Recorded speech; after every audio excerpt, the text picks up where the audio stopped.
Kenny was really impressed by this. Kirsten not so much, but.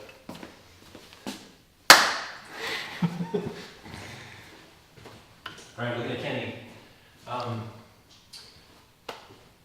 So yeah, I guess start with by telling Kenny about this place. What inspired you, or what you're really stoked about. So I think in the recent years, at least, I've been drawn to the mid-century modern.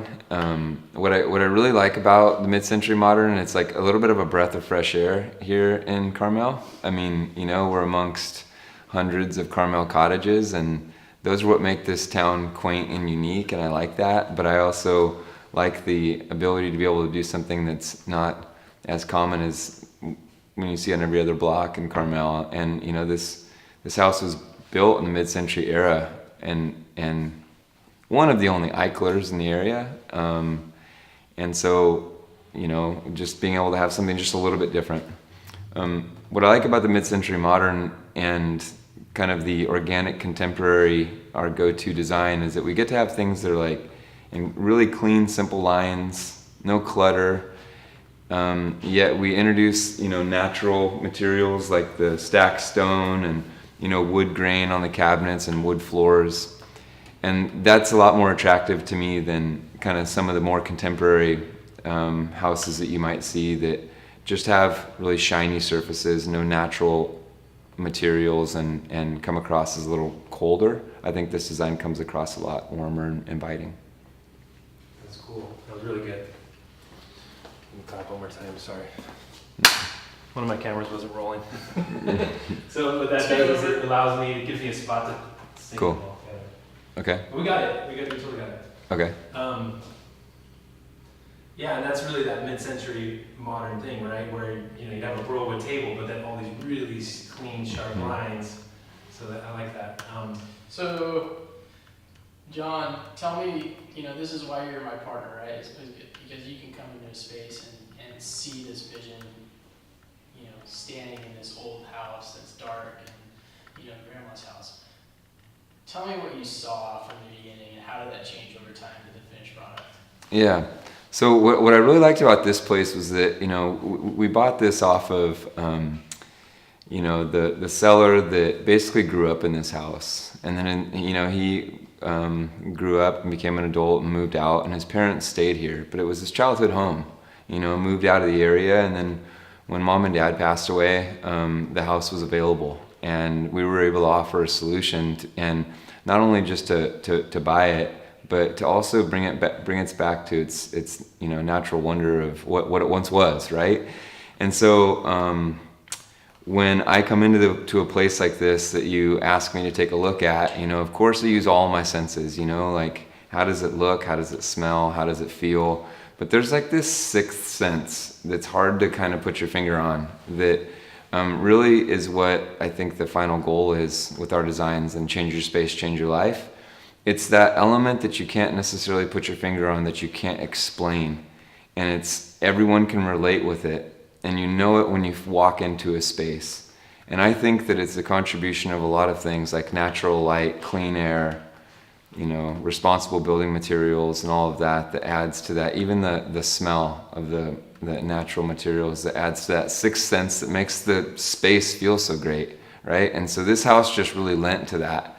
I mean, I'm standing here, I've got views of the ocean and even the breakwater at Carmel Beach from the kitchen, which is, the main area of congregation for the house and where people want to hang out. And I saw that I could take this, design from the 60s that was kind of compartmentalized and open it up, so that, people can be together, and it just feels a lot more spacious. And, with, anyway, cut. That's fine.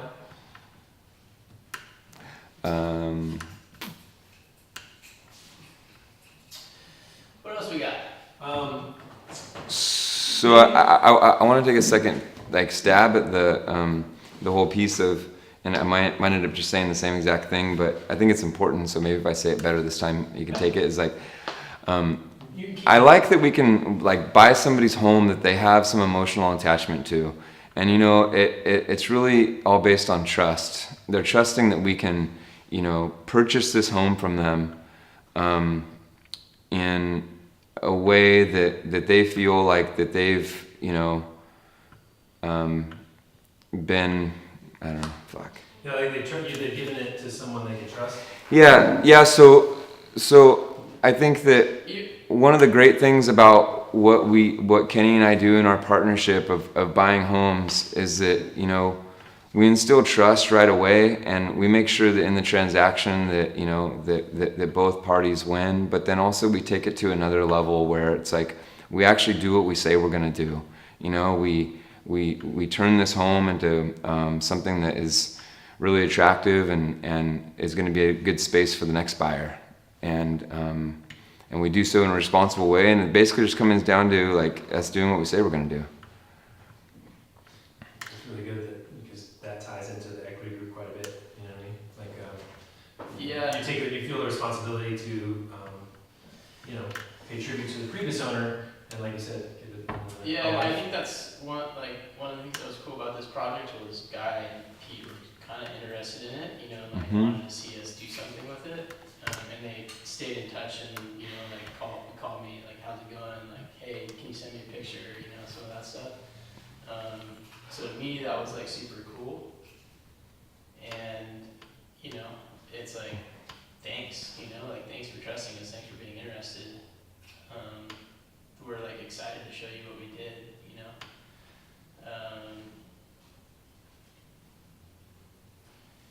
Yeah, I think when you have an emotional connection to something, it doesn't just end when you sell it, and so just because we've taken, possession of the home, like a lot of times the people that we bought the house from still feel an emotional connection, and it's really rewarding to, sort of see their reaction once we're done with the house. And there's this sense of pride that you can just see and radiates, and that's one of the biggest benefits that I get out of doing this, and then needless to say, the neighbors are always very appreciative of the work that we do, because sometimes we buy houses that, really should have been transitioned, a decade ago, and they're just, deferred maintenance and kind of blight, surrounded by these beautiful homes. And so, I think it's a win-win for everybody, for the home, for the sellers, for the neighbors, and then, if we've done our jobs right, it's also a win for us. I think what's one of the things about our partnership that I'm super grateful for is the synergy, that Kenny and I share. I mean, Kenny's, really got a super strong background in financials and investing, and that's an area that, of course, takes a lot of expertise, especially in this market. Otherwise, you can really get yourself into some tough situations. And, I have a lot of confidence in Kenny and his approach to that. And then I think where I complement him well is that I can, I'm the visionary that can see the overall design and then the construction knowledge to back it up. And so I think that the combination between the two and the synergy that we bring to the marketplace is pretty cool. And I feel really grateful for that. Yeah, I think understanding what you can do is powerful too, so my biggest job is understanding the value of what is there and then what can be, right? And knowing that, working with you over the years, it's like I start to understand what John can create. And so this house is worth this, but after John Lewis is done with it, it can be worth this. Mm. And being able to bring that to the market, a new product, is pretty fun and pretty cool, and allows me to do what I do and see opportunity in an old house and be able to buy it. Yeah, it's fun for me to get get the call from you that you've found another project for me, and I've got to go do my feasibility thing on it. And we've probably only buy one out of the 10 or 20 that we look at. But what's even more rewarding for me is that being trusted with the budget and the design, and 6 months or a year later, then handing you over the keys and being like, okay, do your thing, and working with our real estate sales team to get it sold and reach the final goal. Yeah, so. Totally. That was good. That was good. Cool. So you gonna take off? Yeah. Well, I gotta just be back at 10, so 15 minutes. I got another 5 minutes max. We should talk about this space. Okay, cool.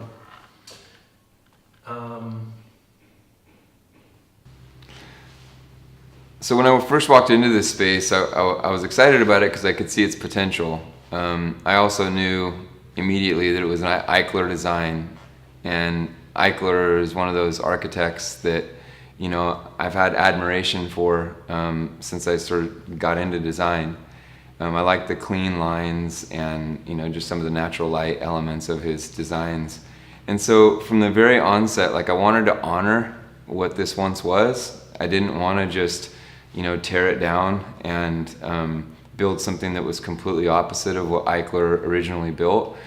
And so while we did strip it down, even the, you know, the foundation and the radiant floor heating, you know, all the way through some of the roof structures and all that kind of stuff, and wall structures and everything else, for all intents and purposes, it's some of the same shape, and I think some of the same architectural design aspects that Eichler, if he were around today, would, you know, appreciate.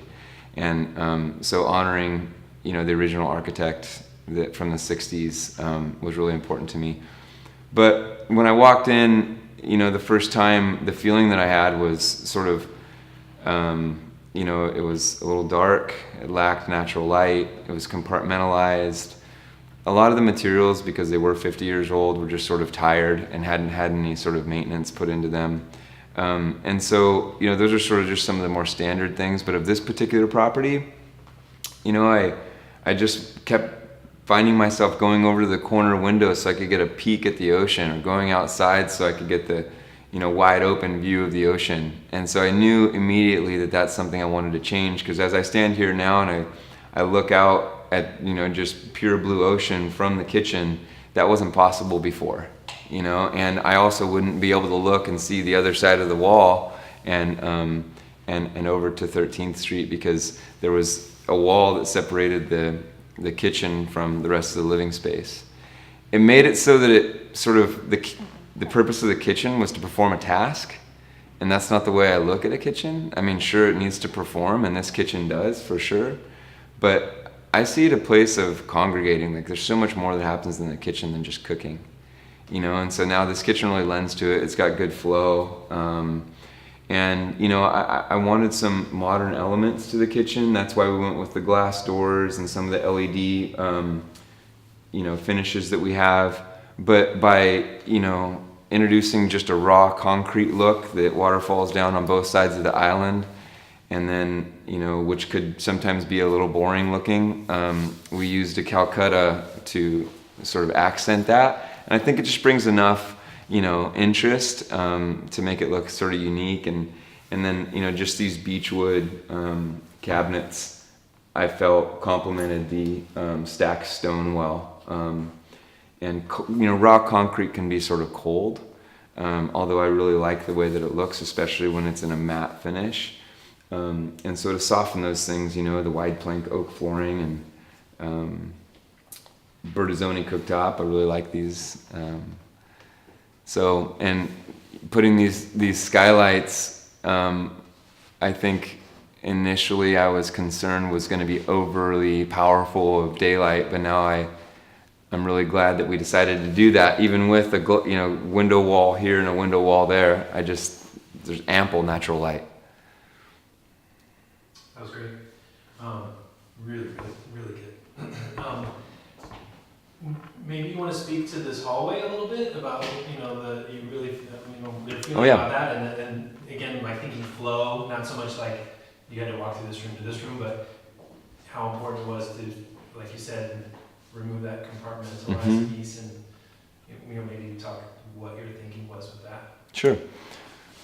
So when we bought this house, it was a 2-bedroom, 1 bath, and you had to walk through one of the bedrooms to get to the other bedroom, and which was great, small and efficient, but doesn't really serve the majority of the marketplace now. And so I realized that besides not being able to see the ocean from the kitchen, which you can see now, that we also needed to make this a 3-bedroom, 2-bath.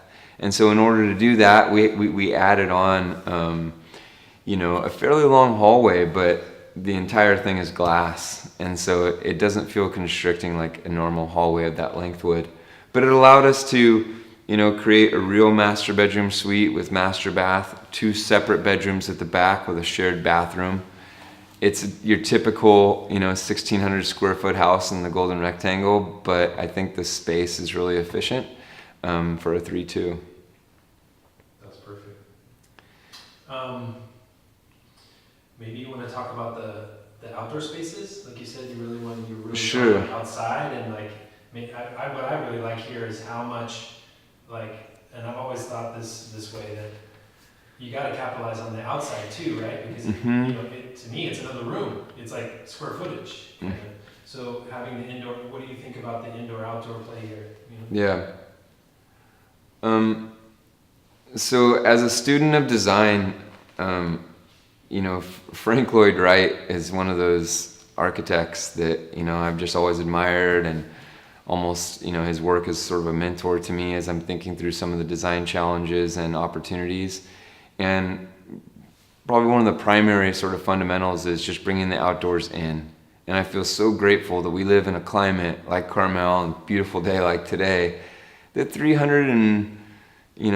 25 days a year, maybe this year with all the rain, 300 days a year, but still you can be outside every single day, And so while it's only a 1,600 square foot house, the way that it lives is more like a 2,500 square foot house, because we've got, this flow of an indoor-outdoor to the front patio that's got full ocean views.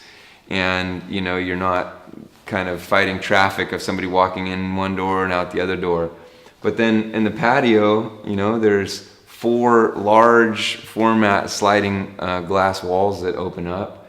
And then that's really to the Eichler thing, having that interior courtyard. But it's completely private space. You open all those up on a beautiful day like today, you hear the water, which is just very comforting and zen-like.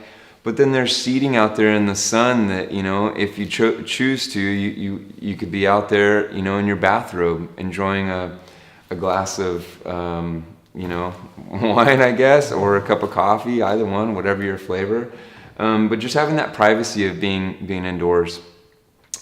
Carmel has obviously got a lot to offer, but one of the things that it doesn't offer is space, outdoor space that is private. We've got 4,000 square foot lots, and this one's no different. It's 100 by 40, and by having this interior courtyard that's completely private, you can kind of get the best of both worlds, where you're in this, really close environment, a block to the beach, 6 blocks to downtown, but then you can also have this own little oasis outside. My job.